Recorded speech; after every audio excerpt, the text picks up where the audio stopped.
अगर आप भी भागलपुर नगर निगम के सौजन्य से शुद्ध पेयजल की व्यवस्था का लाभ ले रहे हैं तो हो जाएं सावधान, क्योंकि उस पानी में कई तरह की अनियमितताएं आ रही हैं सामने। भागलपुर नगर निगम के सौजन्य से भीषण गर्मी को देखते हुए आम जनों के लिए कई चौक चौराहों पर मुसाफिरों के लिए शुद्ध पेयजल की व्यवस्था की गई है।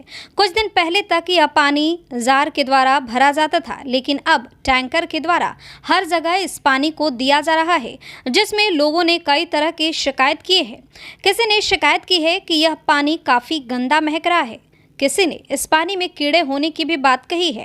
जब इसको लेकर भागलपुर की मेयर डॉक्टर वसुंधरा लाल से पूछा गया तो उन्होंने कहा कि पहले जार से पानी दिया जाता था, वह पर्याप्त नहीं था, इसलिए टैंकर से पानी दिया जा रहा है। अब अगर किसी तरह की कोई परेशानी आई है तो उसे जल्द ठीक कर लिया जाएगा।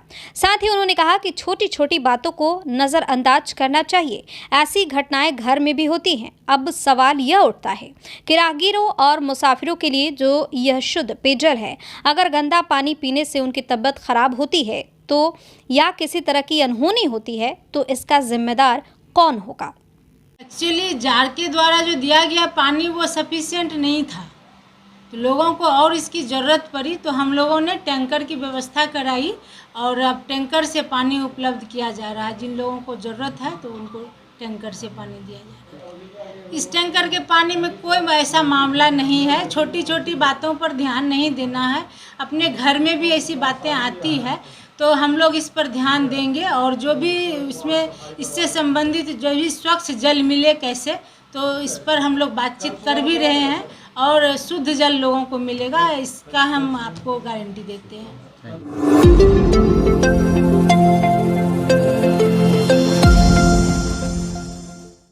बिहार में नई शिक्षक नियमावली को लेकर बिहार के सीएम नीतीश कुमार और शिक्षा मंत्री प्रोफेसर चंद्रशेखर के खिलाफ लगातार विरोध हो रहा है। शिक्षकों द्वारा इस नियमावली पर हंगामा जारी है। वहीं शुक्रवार को भागलपुर में भी इसका विरोध देखा गया, जहां बिहार राज्य नगर प्रारंभिक शिक्षक संघ मूल के दर्जनों शिक्षक सड़क पर उतरे, जहां कल्ला पट्टा लगाकर घंटाघर से डीएम कार्यालय तक विरोध मार्च निकाला गया। वहीं प्रदर्शन कर रहे शिक्षक डीएम कार्यालय के बाहर धरने पर बैठ गए। शिक्षकों ने पत्रकारों से बातचीत करते हुए कहा कि हमारी मांग है कि नई नियमावली यानी कि विधायक अध्यापक 2023 में संशोधन कर नियोजित शिक्षकों को राज्यकर्मी का दर्जा मिले, पुराना वेतनमान और पुरानी पेंशन योजना लागू हो सके। इसके समेत कुल 9 मांग शिक्षकों की है। शिक्षकों ने कहा कि नीतीश कुमार जिस तरह शिक्षकों को परेशान कर रहे हैं, उन्हें ये भुगतना पड़ेगा। अगर नियमावली में संशोधन नहीं किया जाता है तो उग्र आंदोलन करेंगे।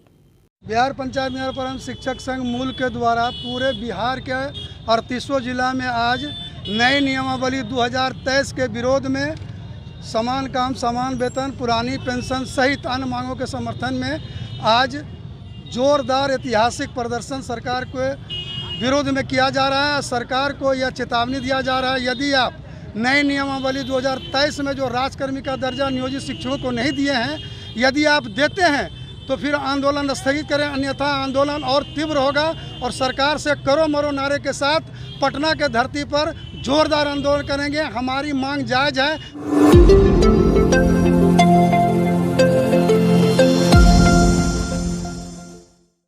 भागलपुर की ओर से तेज रफ्तार में आ रही पिकअप वैन के सुल्तानगंज की ओर से आ रही एक ऑटो से जोरदार टक्कर हो गई। इसमें ऑटो सवार 15 लोग गंभीर रूप से घायल हो गए। घटना सुल्तानगंज थाना क्षेत्र अंतर्गत NH 80 कासिमपुर के पास शुक्रवार को घटी है। आनन फानन में घायलों को इलाज के लिए सुल्तानगंज के रेफरल अस्पताल में भर्ती कराया गया। वहां 8 की गंभीर हालत देखते हुए मायागंज अस्पताल रेफर कर दिया गया। प्रत्यक्षदर्शियों ने बताया कि ऑटो गंगा घाट से सवारी लेकर भागलपुर की ओर जा रही थी। भागलपुर की ओर से तेज रफ्तार में आ रही वैन ने जोरदार ठोकर मार दी, जिससे ऑटो सवार लगभग 15 लोग गंभीर रूप से घायल हो गए। बताया जा रहा है कि पिकअप वैन चालक तेज रफ्तार से चल रहा था। इससे पहले भी एक साइकिल सवार और जुगाड़ गाड़ी को ठोकर मारते हुए भागा था। घटना में घायल अधिकांश लोग परबता थाना क्षेत्र के डुमरिया गांव के रहने वाले बताए जा रहे हैं। कासिमपुर मोड़ के करीब में आके जो है वह टेम्पू और हुड़हुड़िया जिसको बोलते हैं जुगाड़ गाड़ी, उनमें जो है धक्का मारा है, जिसमें लगभग 12 से 13 से अधिक आदमी जो है लगभग घायल हो चुका है। जब आवाज़ मैंने काफ़ी ज़ोरदार टक्कर की सुनी तो घटनास्थल पर दौड़ते भागते हुए आया, देखा कि मैंने छत विक्षिप्त परिस्थिति में उनका जो है शरीर पड़ा हुआ था। तत्कालीन तौर पर ग्रामीणों के सहयोग से उसे उठाकर रेफरल अस्पताल भर्ती कराया गया है। इसका ट्रीटमेंट चल रहा है। कुछ लोगों को भागलपुर रेफर किया गया है।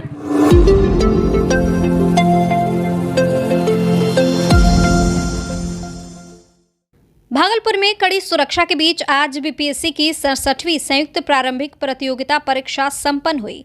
जिले में कुल 58 परीक्षा केंद्र बनाए गए थे। प्रत्येक परीक्षा केंद्रों पर महिला और पुरुष के लिए अलग से जांच घेरा बनाया गया था।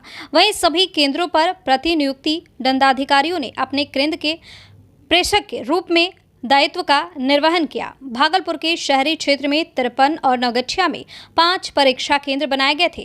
परीक्षा केंद्रों से बाहर निकलकर परीक्षार्थियों ने बताया कि प्रश्न पत्र काफी सरल था और तैयारियों के हिसाब से ही प्रश्न पूछे गए थे। कैसा गया एग्जाम? एग्जाम बहुत अच्छा ही है। कैसा प्रश्न मॉडरेट क्वेश्चन था, मतलब मिला जुला क्वेश्चन सही था, जैसा सोचे थे सब क्वेश्चन आया।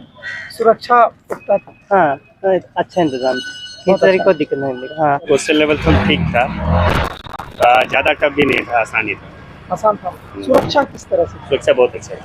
इससे पहले एक बार सिविल वाला पेपर लीक हुआ था, बीपीएससी वाला।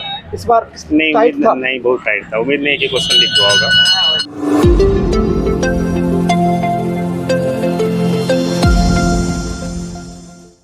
तिलका मांझी भागलपुर विश्वविद्यालय के पीजी मनोविज्ञान विभाग में आगामी 10 से 11 मई को आयोजित होने वाले gender equality and women empowerment विषय पर 2 दिवसीय अंतर्राष्ट्रीय सम्मेलन को लेकर स्नातकोत्तर मनोविज्ञान विभाग में एक प्रेस वार्ता का आयोजन किया गया, जिसमें अलग अलग अनुशासन के विभागों के विशिष्ट एक्सपर्ट आएंगे और अपनी बातों को छात्रों के सामने रखेंगे।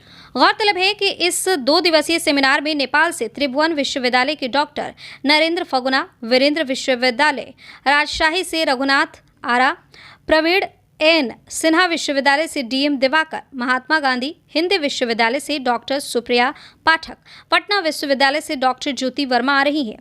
स्नातकोत्तर मनोविज्ञान के विभागाध्यक्ष संगीता झा ने बताया कि यह सेमिनार 10 और 11 मई को आयोजित की जाएगी। यह 2 दिवसीय अंतर्राष्ट्रीय सम्मेलन है, जिसमें 2 से 3 दशक पहले जो सरकार के द्वारा लिंग भेद पर कार्य किए गए उस पर चर्चा परिचर्चा होगी। सरकार के द्वारा जो 30 वर्ष पहले तय कार्य किया गया है, काफी सराहनीय कार्य रहा है, जिससे महिलाएं आज खुलकर सामने आ रही हैं। इस पर समाज में कितना लाभ मिल रहा है, इसका मूल्यांकन और समीक्षात्मक वार्ता की जाएगी। साथ ही अभी भी काफी कमियां देखी जा रही हैं, इसका भी मूल्यांकन किया जाएगा। साथ ही उन्होंने कहा कि जो भी शोधार्थी इस कार्यक्रम में भाग लेंगे उन्हें इस कार्यक्रम से काफी लाभ मिलेगा और एक नाप मिलेगी, जिससे वह अपने शोध में चर्चा कर पाएंगे। उन्होंने बताया कि शोधार्थी का शोध सबसे अच्छा होगा, उन्हें बीएचयू और दिल्ली पब्लिकेशन से पुस्तक प्रकाशित की जाएगी। मौके पर आयोजित सचिव डॉक्टर लक्ष्मी पांडे, संयुक्त आयोजक सचिव डॉक्टर सपना तिलका मांझी, भागलपुर विश्वविद्यालय के पीआरओ डॉक्टर दीपक कुमार दिनकर और डॉक्टर निरंजन यादव मौजूद रहे। यह जो कॉन्सेप्ट है इसको हमने निगेटिव वे में नहीं लिया है, क्योंकि हमारा जो टॉपिक है where do we stand in Asian perspective. पिछले कई 2-3 दशकों में जेंडर इक्वालिटी के फील्ड में काफ़ी कार्य हुए हैं। सरकार ने जो कॉन्स्टिट्यूशनल प्रोविज़न किया है और बहुत सारे सराहनीय प्रयास हुए हैं, तो कहाँ तक इसका लाभ हमारे समाज को मिला है हम इसका मूल्यांकन करेंगे और कहाँ कमियां हैं इसका भी हम मूल्यांकन करेंगे। तो जो हमारे शोधार्थी हैं उनको इससे सबसे ज़्यादा लाभ होगा कि उनको शोध के नए डायमेंशंस मिलेंगे, क्योंकि शोध के डायमेंशंस ऐसे डिस्कशंस में ही उभर कर आते हैं कि क्या हुआ है और क्या कुछ करना बाकी है। किस तारीख से शुरू होगा, कितने दिनों तक चलेगा? यह 10 और 11 मई को है।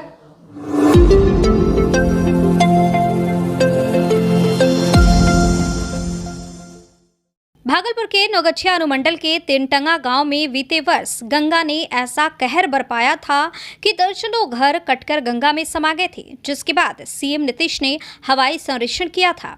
इसके बाद अब इस गांव को बचाने के लिए कवायद शुरू की गई है। दरअसल विभाग की ओर से 15 करोड़ रुपया कटाव रोधी कार्य के लिए मुहैया कराई गई है।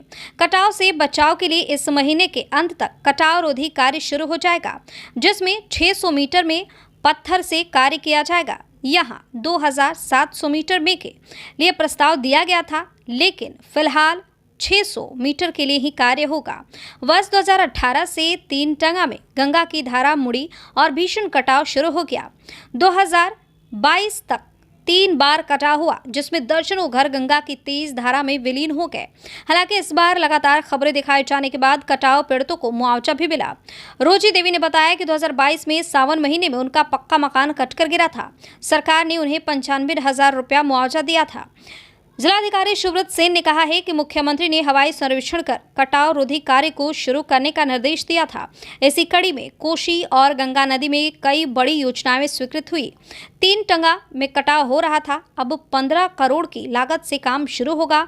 इस महीने कार्य शुरू हो जाएगा और बाढ़ आने से पहले कार्य को पूरा कर लिया जाएगा। तोरा सब कहिया घर कटलो रे? कटल सावन में कटल। पिछला साल? अब इस साल कट गया था, पिछला साल 2022 में ना? हाँ। ठीक। की मिलना पैसा मिलना? पैसा 95,000 मिल रहे। 95,000 मिलना? हाँ। तोरा घर रहे था? हाँ, घर रहे, मकान छत पक्का मकान? हाँ, पक्का मकान चले। अभी कैसे वहाँ रह झोपड़ी में? कहीं झोपड़ी में रह रहे हैं। अच्छा, अब फिर घर बने भो? घर बने तो कल सरकार जमीन देते, वैसे आसाम छे कल के सरकार जमीन मिलते तो सरकार तरफ से मुआवजा मिलना कटाव? हाँ।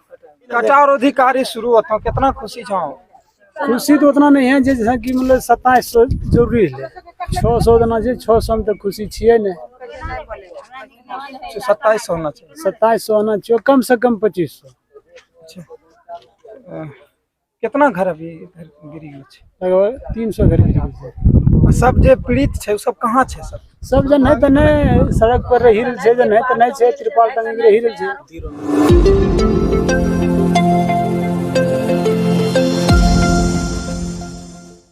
अखिल भारतीय विद्यार्थी परिषद मारवाड़ी महाविद्यालय इकाई द्वारा आज बैठक आयोजन किया गया, जिसमें कॉलेज की समस्या एवं उसके निदान के लिए पहल पर चर्चा की गई। बैठक विद्यार्थी परिषद के विभाग सह संयोजक कुणाल पांडे की अध्यक्षता में की गई, जिसमें मुख्य रूप से संगठन विस्तार एवं आगामी कार्यक्रम पर चर्चा हुई। एक बैठक के पश्चात कॉलेज के प्राचार्य से मिलकर समस्याओं को पुनः ध्यान आकर्षित किया गया। वहीं कॉलेज अध्यक्ष प्रशासन ने बताया कि मारवाड़ी महाविद्यालय के प्राचार्य को विद्यार्थी परिषद द्वारा कई बार ज्ञापन के माध्यम से कॉलेज के विभिन्न समस्याओं को बताया गया है, लेकिन अब तक इस पर कोई निदान नहीं निकाला गया। वहीं विभाग संयोजक कुणाल पांडे ने कहा है कि महाविद्यालय में जल, शौचालय, स्वच्छता जैसी प्रमुख समस्याओं पर भी महाविद्यालय प्रशासन की उदासीन रवैया बेहद निंदनीय है। छात्र दूर दराज से आते हैं, छात्रों को पेयजल तक की व्यवस्था महाविद्यालय नहीं करा पा रही है।